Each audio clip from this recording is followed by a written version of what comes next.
Students, welcome back to YouTube channel Maruti mathematics. तो students, आज हम एक्सरसाइज 8.2 का फोर्थ सम करने वाले। तो चलिए फोर्थ सम देख लेते हैं क्या है।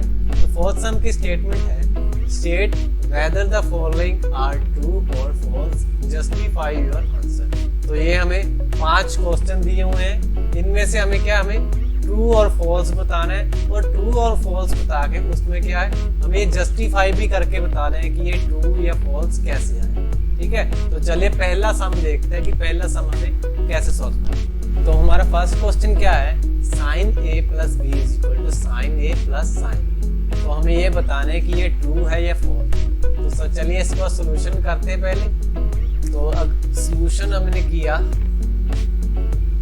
मैं आपको सीधा पहले नहीं बताऊंगा कि ये ट्रू है या फॉल्स, हम क्या करेंगे पहले जस्टिफाई करेंगे इसको। ठीक है, तो मैंने जो यहाँ पे जस्टिफाई लिख दिया। ठीक है, तो सबसे पहले क्या करते हैं, हम लेफ्ट हैंड साइड को प्रूव करते हैं। तो हमारी लेफ्ट हैंड साइड क्या है, sin a प्लस। अभी इसको प्रूव करने के लिए क्या हमें a की वैल्यू भी चाहिए होगी और b की भी वैल्यू। तो हम क्या करते हैं, कोई लेट कर लेते हैं। तो मैंने let a is equal to 60 degree and b is equal to 30 degree. ठीक है, ये मैंने लेट कर ली वैल्यू।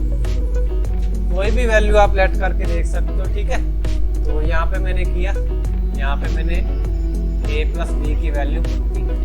तो a की वैल्यू 60 डिग्री प्लस b की वैल्यू 30। ठीक है, तो क्या आ गया, साइन 90 डिग्री आ गया। और साइन 90 डिग्री की वैल्यू क्या होती है, ये होती है 1। ये हमने फॉर्मूला में सारा क्लियर ही हुआ है। ठीक है, तो हमारी लेफ्ट हैंड साइड की वैल्यू क्या आ गई, 1। अभी ये देखना कि राइट हैंड साइड की वैल्यू भी 1 आती है या नहीं। ठीक है, तो अभी राइट हैंड साइड की को भी प्रूव कर लेते हैं। राइट हैंड साइड क्या है हमारा, साइन a प्लस साइन। तो यहाँ पे मैंने साइन a की वैल्यू पुट की, तो क्या आ गया, साइन 60 डिग्री। और वहां पे साइन b की वैल्यू पुट किया आ गई, तो क्या आ गई, साइन 30 डिग्री। तो अभी साइन 60 डिग्री कितना होता है, साइन 60 डिग्री होता है √3/2। और साइन 30 डिग्री कितना होता है, साइन 30 डिग्री होता है 1/2। तो अभी अगर मैं इसको सॉल्व भी करूं तो क्या आ जाएगा, अगर मैं √3/2 को सॉल्व करूं तो क्या आएगा, अप्रोक्सीमेट आ जाएगा आपका 0.8। ठीक है, और 1/2 को अगर मैं सॉल्व करूं तो क्या आएगा, 0.5। तो आपका ऑलमोस्ट आंसर क्या आ जाएगा, 0.30। ठीक है, तो ये तो 1 से कम है, तो ये इक्वल तो आया ही नहीं। तो क्या होगा आपका answer, left hand side is not equal to right hand side. तो आपका आंसर क्या होगा, फॉल्स। ठीक है, तो फर्स्ट का आंसर आपका होगा फॉल्स। ठीक है, बस आपको इसको सॉल्व करने के लिए a और b को कोई वैल्यू मान लेनी है। जैसे मैंने 60 डिग्री या 30 डिग्री मानी है, आप कोई भी वैल्यू मान सकते हो। ठीक है, आपका बाद में आंसर सेम ही आएगा। तो ये हमारा फर्स्ट सम हो गया। अभी सेकंड सम देखते हैं। अभी हमारा सेकंड सम देखिए। सेकंड सम क्या है, सेकंड सम है the value of sine theta increases as theta increases.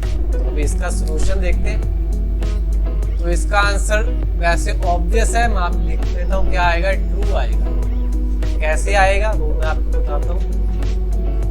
तो मैं इसको जस्टिफाई करूँ तो हमने जो टेबल किया था वो तो आपको याद होगा। उसमें क्या किया था, जैसे मैं आपको यहाँ पे टेबल बना के दिखाता हूँ। जैसे यहाँ पे मैंने साइन लिख लिया, यहाँ पे 0 डिग्री, यहाँ पे 30, 45 डिग्री, 60 डिग्री और 90 डिग्री। तो मैंने आपको वैल्यू ये सारी करवाई थी। तो उसमें क्या था, साइन 0 डिग्री की वैल्यू क्या आई थी हमारी, 0। और साइन 30 डिग्री की वैल्यू क्या आई थी, 1/2। और साइन 45 डिग्री की वैल्यू क्या आई थी, 1/√2। साइन 60 डिग्री की अभी हमने सॉल्व किया लास्ट पिछले क्वेश्चन में, √3/2। और साइन 90 डिग्री की भी हमने लास्ट पिछले क्वेश्चन में किया, तो क्या होती है, 1 होती है। तो अभी इसने हमें क्वेश्चन में क्या पूछा था, the value of sine theta increases as theta increases क्या जो साइन थीटा की वैल्यू है वो अगर मैं थीटा को इंक्रीज करता जाऊँ तो साइन थीटा की वैल्यू भी इंक्रीज होती है। तो यहाँ पे देखिए पहले क्या साइन 0 डिग्री की वैल्यू 0 आई और 0 के बाद 1/2 यानी 0.5, तो ये 0 से बढ़ गई। अभी 1/√2, तो 1/√2 करूँ तो मैं 0.7 समथिंग होगा, तो ये 0.5 से बढ़ गई। ठीक है, अगर √3/2 करूँ तो 0.8 होगी और उसके बाद क्या होगी 1। तो ये सारी वैल्यूज अगर हमने सॉल्व की तो क्या आ गया हमारा आंसर। ठीक है, क्योंकि वो उसने यही पूछा था कि अगर मैं थीटा की वैल्यू इंक्रीज करता जाऊँ तो साइन थीटा की वैल्यू इंक्रीज होगी, तो हमारा आंसर क्या होगा 2। और हमें ये जस्टिफाई भी करके बताना। ठीक है, आपको वहाँ पे ये जस्टिफाई करके बताने की कैसे है, सारी वैल्यूज आप ये करके इसको सोल्व करके दिखा देना। जैसे यहाँ पे 0.5, ठीक है, यहाँ पे 0.7, 0.8 और यहाँ पे 1 ही है, ऐसे इंक्रीज। ठीक है, ये आपका ऐसे सेकंड सम सॉल्व। अभी थर्ड सम देखिए, थर्ड सम क्या है। थर्ड सम है the value of cos theta increases as theta increases. जैसे अभी आपने सेकंड सम किया था उसमें साइन थीटा था, इसमें क्या है cos थीटा। अभी इसका आंसर क्या होगा, इसका आंसर होगा फॉल्स। कैसे होगा वो देख लेते हैं। अगर मैं जस्टिफाई करूं इसको, अभी इसने यहाँ पे पूछा कि अगर अगर थीटा की वैल्यू इंक्रीज होती है तो cos थीटा भी इंक्रीज होता जाएगा, तो इसका हमने आंसर बता दी फॉल्स। कैसे होगा वो देखिए। अगर हमने यहाँ पे मैंने आपको टेबल में ये चीज बताई थी, यहाँ पे मैं साइन की वैल्यू बताता हूँ आपको सारी, वैसे ही टेबल को सॉल्व करके बताता हूँ, आपको अच्छे समझ आएगा। जो नए बच्चे होंगे उनके लिए बना रहा हूँ मैं, पुराने बच्चों को समझ आ गया होगा ये चीज कि फॉल्स कैसे आया। 0 डिग्री, 30 डिग्री, 45 डिग्री, 60 डिग्री और 90। यहाँ पे साइन थीटा हो गया, यहाँ पे cos थीटा। ठीक है, यहाँ पे हम साइन थीटा की वैल्यू लिख लेते हैं। यहाँ पे 0, 1/2, 1/√2, √3/2 और 1। अभी साइन की वैल्यू तो हमने लिख ली। cos की वैल्यू कैसे आती है वो देखिए। cos की वैल्यू के लिए क्या करना होता है आपको, यहाँ से पिछला डिजिट ला के यहाँ पे लिखना है, पीछे से लाइन सारी शुरू कर देनी है साइन वाली। ठीक है, कैसे आएगा, यहाँ पे 1 आ जाएगा, 1 के बाद क्या है √3/2 आ जाएगा, फिर 1/√2 आ जाएगा, फिर 1/2 आ जाएगा और यहाँ पे 0 आ जाएगा। ठीक है, बस ऐसे ही cos की वैल्यू निकालनी, बस पिछले डिजिट को आगे लाते जाना। ठीक है, ऐसे फिर cos की वैल्यू हो जाएगी। तो अभी हमने साइन को प्रूव किया तो उसमें क्या आ रहा था, इंक्रीज आ रहा था, 0 से लेके 1 तक इंक्रीज हो रहा था। और यहाँ क्या हो गया, उल्टा हो गया। यहाँ पे cos के लिए क्या हो गया, पहले 1 आ गया और उसके बाद क्या होता है डिक्रीज ही होता जा रहा है, डिक्रीज होके क्या होगा 0 आ गया। तो आपका आंसर क्या होगा, उसने हमें पूछा था cos थीटा अगर थीटा की वैल्यू इंक्रीज हो रही है तो cos थीटा इंक्रीज होगा। और यहाँ तो क्या आ रहा है, cos थीटा क्या आ रहा है, डिक्रीज हो रहा है। पहले 1 था, उसके बाद क्या होता है 0 हो गया, उसके बाद क्या है 0.8, 0.7, 0.5, उसके बाद 0 हो गया, तो ये डिक्रीज हो गया। तो ये हमारा आंसर गलत हो गया, इसलिए हमारा आंसर क्या होगा फॉल्स। अभी हमारे फर्स्ट सम की स्टेटमेंट देखिए। फर्स्ट सम कहता है sine theta is equal to cos theta for all values of theta. तो हमें ये बताना है कि ये ट्रू है कि नहीं, कि जो साइन थीटा की सारी वैल्यूज हैं वो cos थीटा की सारी वैल्यूज के बराबर है। तो इसका आंसर तो अभी हमने करके हटे, तो इसका आंसर क्या होगा फॉल्स। ये हम अभी करके हटे हैं जस्ट, मैं आपको फिर भी जस्टिफाई करके बता देता हूँ। हम क्या करते हैं, वैल्यू लेते हैं, कोई मानते जैसे साइन 30 डिग्री की वैल्यू मान, ठीक है, साइन 30 डिग्री की वैल्यू और cos 30। अभी हम दोनों इसको प्रूव करके बता थे कि दोनों की वैल्यू इक्वल होती है। तो साइन 30 डिग्री की वैल्यू हमने सॉल्व की तो क्या हो गया, साइन 30 डिग्री की वैल्यू क्या होती थी 1/2 और cos 30 डिग्री की वैल्यू क्या थी 3/2।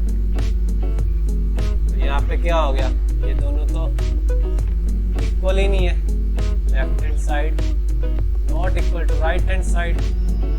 ठीक है, एक तो कारण हो गया कि ये फॉल्स इसलिए आया।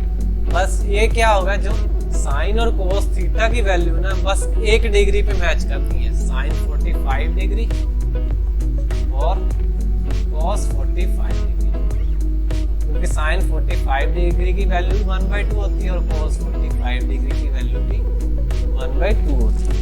ये अभी हमने लास्ट क्वेश्चन में ही जस्ट सॉल्व किया है, ठीक है। तो उसने क्या पूछा था, फॉर ऑल वैल्यूज।